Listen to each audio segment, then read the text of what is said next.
In the 1960s, the division of Europe would slice deeper with the Cold War.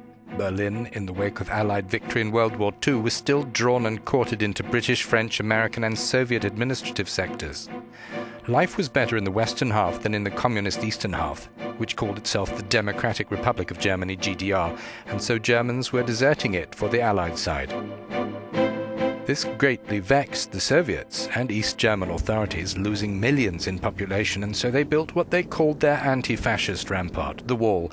Although it wasn't to keep people out, it was to keep GDR Germans in. Preparations were such a well-kept secret, it took Berliners by surprise on the 13th of August 1961 to find a wall practically thrown up overnight by a combination of soldiers, police and workers' militia. It was a Sunday. East-west streets and transport were severed. Soviet troops squared off for any trouble with the Allies, who had not seen this coming either. Now suddenly neighbors, families and friends found barbed wire between them. Thousands of Berliners lost jobs, unable to commute. Frontline buildings' doors and windows were bricked up.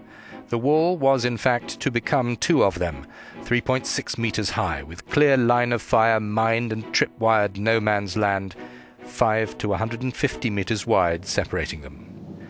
Some 300 watchtowers overlooked this, with 14,000 armed guards and 600 dogs to patrol.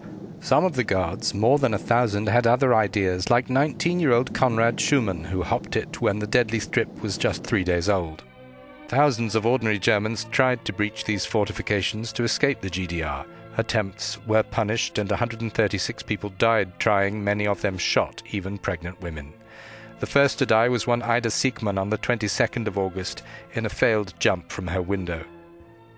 Nearly 28 years later, the obstacle of desperation had been a fixture for so long it had come to seem permanent. The East drab, economically behind, secret police and informants rife.